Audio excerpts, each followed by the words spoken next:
On today's show, we'll discuss prospects of Africa's tech ecosystem. As always, you can join the conversation today with the hashtag #BeyondMarket, and you can send tweets to my Twitter handle too. I'd love to hear your thoughts on the matter too. It's at Esther or Awoniyi.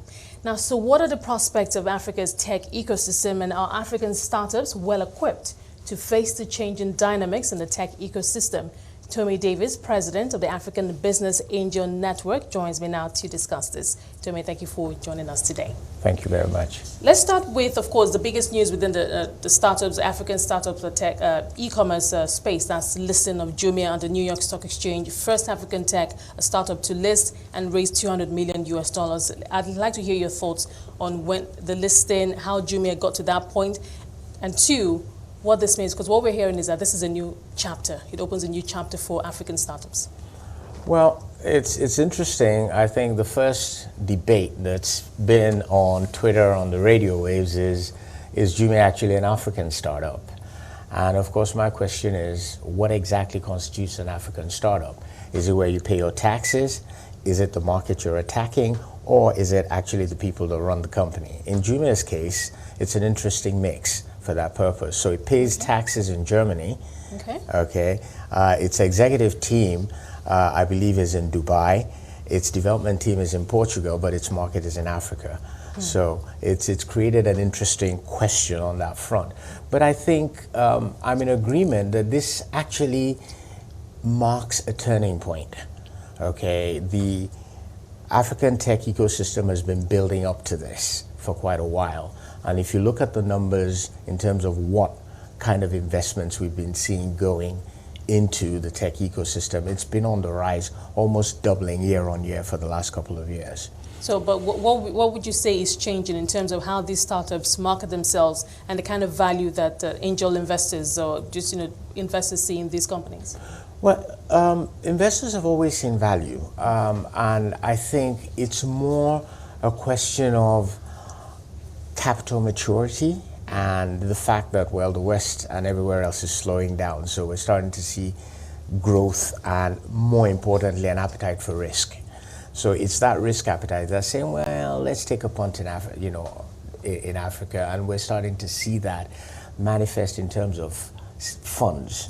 Okay. Historically, it was grants at the 50K mark, that replaced AIDS, and that was how startups grew. But we're starting to see the rise of local capital. There's not enough of it. I can have a different conversation about that.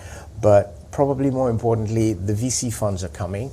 So if you look at Africa Invest's declared $168 million fund or Seed Star's $100 million fund, these are new funds that are specifically focused on the African tech ecosystem. What we hear is, I hear you, and it's good to see that the numbers are rising year in, year out. But what we also hear is that many African, especially tech startups, usually start out at a disadvantage compared to their North American or Western or European counterparts who have easier access to capital. I mean, especially when you don't even speak the same language. I mean, that's a disadvantage to you because there's a trust issue. But then, of course, many times because it's an African startup, there's I don't know if it's perception. Let me hear your thoughts on that. But we know that there's that disadvantage is still there. What are your thoughts on that? My view is it's slightly deeper than that.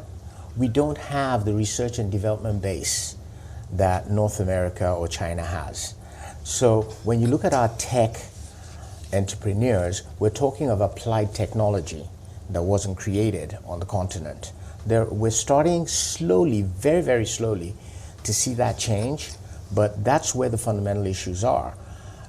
Is in the first case, the solution embryo, the basis of the solution is not invented on the continent. We have to bring it in and then apply it to the problem set we're seeing on the continent. Add to that the fact that we've got infrastructure challenges across the continent, except maybe in South Africa, but even that's debatable because of currency issues. Then you start to understand the complexity that African entrepreneurs are having to deal with right from the get-go. I want to go back to the Jumia story again because what's been said now, the conversations that have been said now is that this would make investors across the globe, outside of Africa, to take, perhaps even Africa too, to take a second look at African startups, not just tech, across different sectors, and that this would be a good time, a good window for African startups to position themselves and just get their acts together, put their houses in order to stand in a position where they're attractive enough to these investors. So obviously an opportunity, but for you, what are those, how should these startups begin to position themselves? What do they need to, what does it take? What do they need to have in place before they can begin to attract that much needed capital? Well, I'll start with one that I think is our Achilles heel, and that's corporate governance.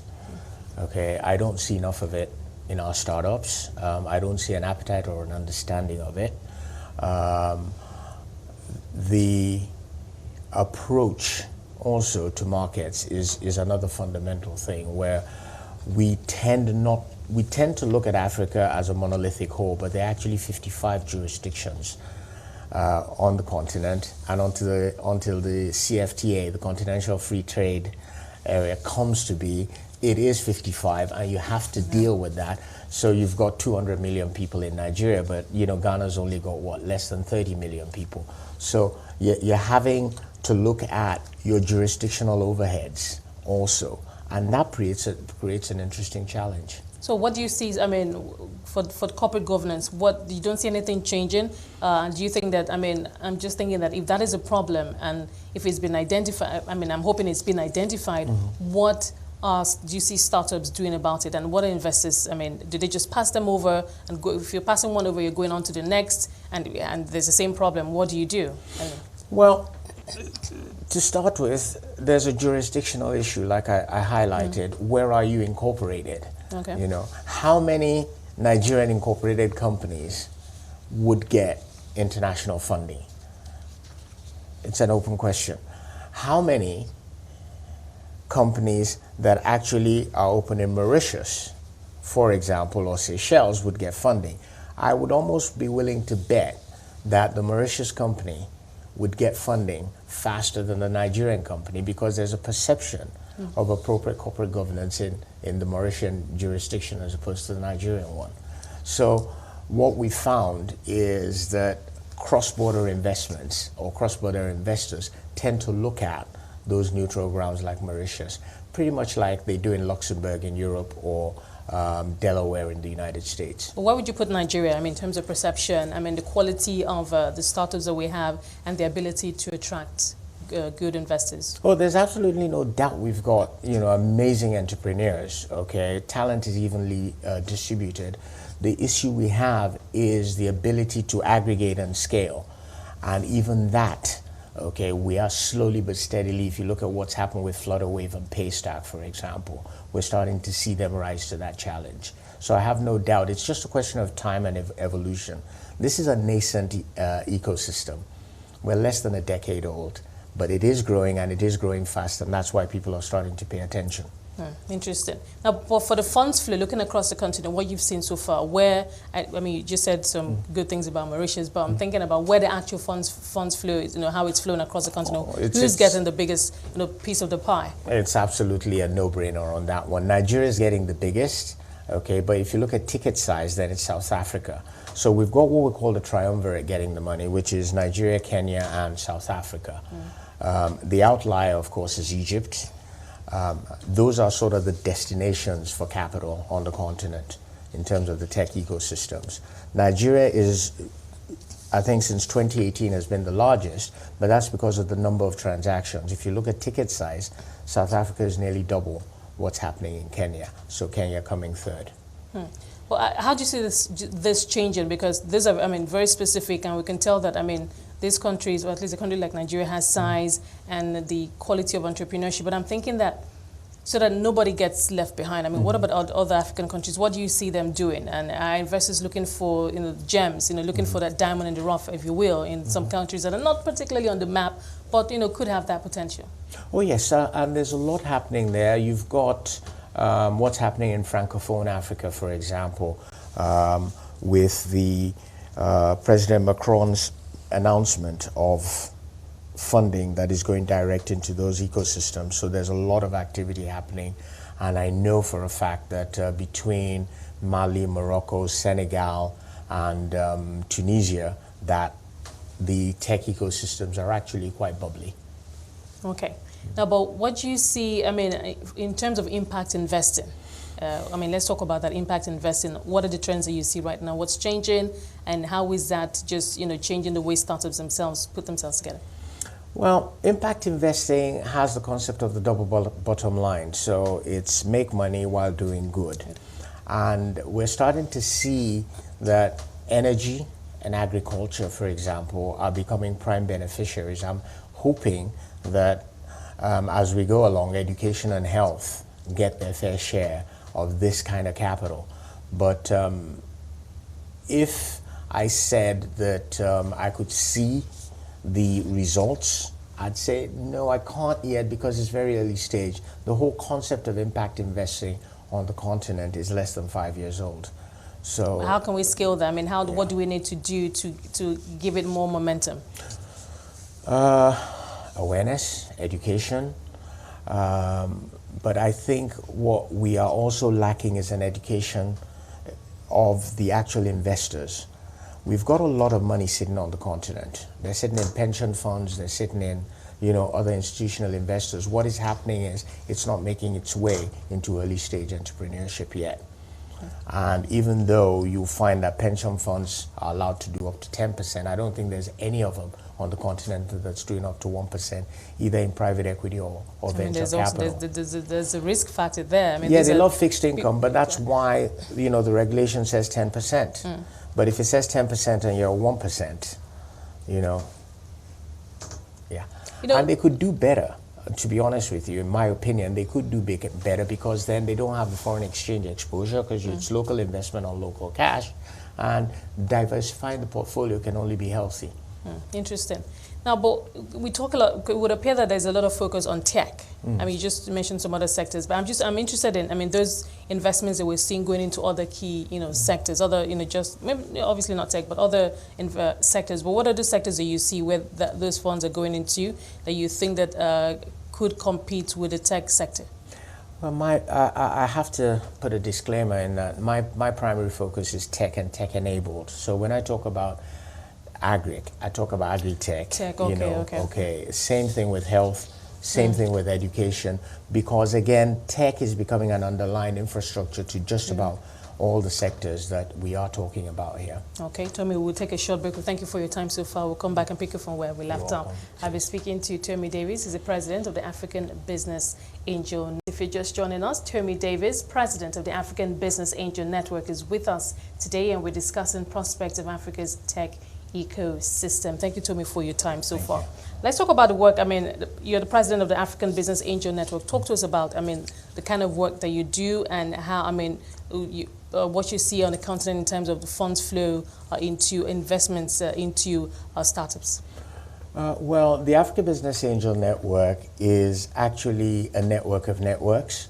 And what we do is we help create business angel networks in African cities. We also help to educate local investors, specifically around investing in intellectual property, because we've always had investors on the continent.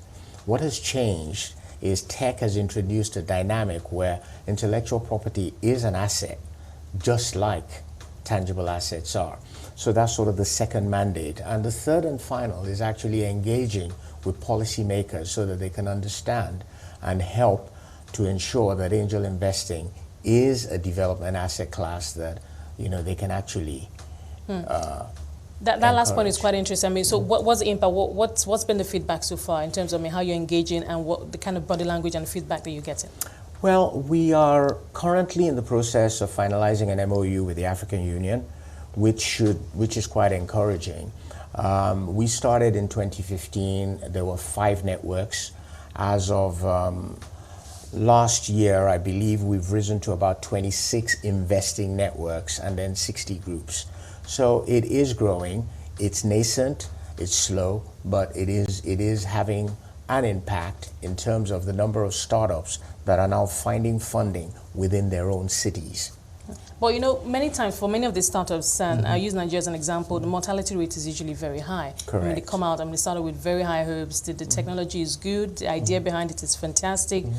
second, third year, they run into problems. Many do not come out of it. So Correct. I just wonder, what kind of support do you provide, and what is it that you see, perhaps is that common denominator or theme that runs through those startups that have those issues? Well, 50% of startups fail.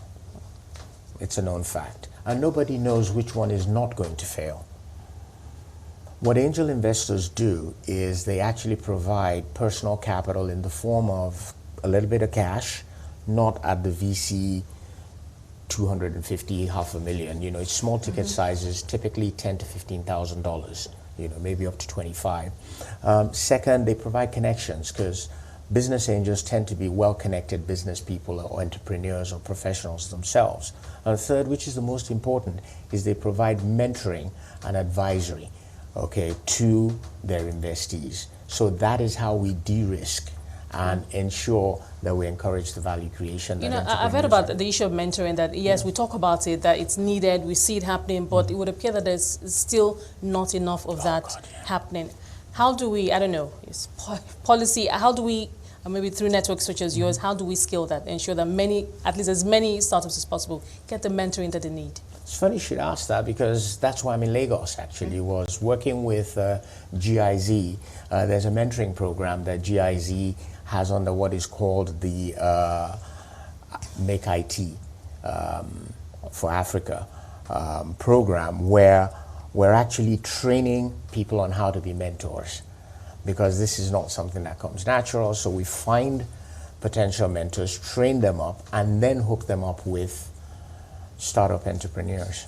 But for the startups themselves, I would like you to also talk about, when you say you educate local investors, what you educate them on. But for the startups themselves, what kind of feedback do you get? What do they tell you in terms of the issues that they have, maneuvering the environment, and perhaps when you look at the visions that they have, if it's going to be, if it's aligned with the current, realities in the global tech space, etc. Well, we have an assessment mechanism that I've helped create. It's called a POEM framework. So we say for every vision, you've got to have a poem. And it's an acronym that says, first of all, we look at your proposition to understand, what exactly is the target customer? What is the product offering to them, and how big is that market? Is it a viable one? Is it scalable? And all of those kind of things. What's the competitive climate like? What's the policy regulatory environment that's going to control that? Once you understand all of that, the next thing is you then want to look at the organization, which are the people who are actually going to deliver on this promise that you've made as a value proposition. Those two essentially make up the business. And then we have the two measures. The first is the financial or economic measure, which is what the E is for. So we look at the cash flows, the capital requirements, the revenues, the assumptions underlying the revenue, the potential returns of any capital that is going into you, and how long that is going to take. And finally, we look at time. How long is it going to take you to get to where you need to be, from being an idea all the way through to where you get a minimum viable product that people are buying, then to become a startup where you actually get a product market fit, where you're getting repeat customers, and you can start to grow and then ultimately scale. Now, across that line, where do you usually find a weak link or the weak links in terms of where they struggle? Well, it varies. Okay, it really, really varies. But it's getting from minimum viable product to product market fit, and we have something called the valley of death, in startup language, which is really where most startups get buried, because you're burning cash, and the whole idea is to start to get revenue that equates to the money you're burning. And what tends to happen, we call whatever money you have left runway, is you find that a lot of the startups run out of runway. And they run out of cash, so they have to pack it up, go find a job, or do another startup. It's quite interesting, because I see some big, sometimes, just looking at on the New York Stock Exchange, I see some new companies, tech companies, especially in the media, it's just cash burning, and I'm wondering, how are they going to come out of this? Or does it help that because they're a bigger company and not a particularly startup, they have more leeway to survive and they had more faith on the part of investors? Yeah, well, we started this conversation with Jumia. Jumia has not been profitable, so it's still burning cash. Okay? That's true. We're talking about Uber, same thing. So it seems to be the order of the day now is grow big or go home. And what we were brought up to believe, which is a profitable company is the kind of company you want to build, seems to be they're throwing that out at the New York Stock Exchange, which is why some of us are questioning, you know, exactly, is IPO on the New York Stock Exchange really the ultimate end, or are you looking at companies we have here, like Guarantee Trust, as an example, okay, that are returning money to shareholders year on year? And that's, which is the bottom line. Yeah, exactly. So it's back to the debate of zebras versus unicorns. Huh. Interesting. Now, going forward, I mean, looking across the African continent, in terms of the yearly, I mean, you say that, I mean, statistics also show that we're seeing some momentum in terms of cash flow into the African continent. What are your hopes, aspirations in terms of the pace, the momentum that we could gather, and how this you expect, or you're hoping that this will shape, you know, the tech ecosystem in terms of fund, at least from a funding perspective? Well, the first hope is that African governments actually wake up to what is happening, okay, and that they start to encourage local investment, which we're not seeing right now. We're sitting, like I said earlier, on pension funds that are significant and could go into private equity and venture capital to help stimulate this. If we don't, look at what Jack Ma and Alibaba are doing on the continent. Look at what Seed Stars, which is a Swiss organization, is doing on the continent. There are an increasing number of Western interests that are coming onto the continent, and we will continue to have the kind of debates we're having about Jumia as to what constitutes an African startup. What's going to happen if this continues? I mean, if we continue to have these Western investors, you know, dominating the board, being the key investors, and just looking to the future, what kind of shape does that take for us? What does that mean for us? What are the implications for us if that happens? It means African consumers, okay, will continue to have consumption of foreign, okay, products, and the profit that is made off of them is paid in taxes to Western governments. That takes us back to, you know, the governments here, yeah, like you said, encouraging. But in what, I mean, you talked about pension funds, and that's been controversial here in Nigeria. There's still that issue of trust. They're sitting on trillions of naira here, but issue of trust, and we have several conversations year in, year out.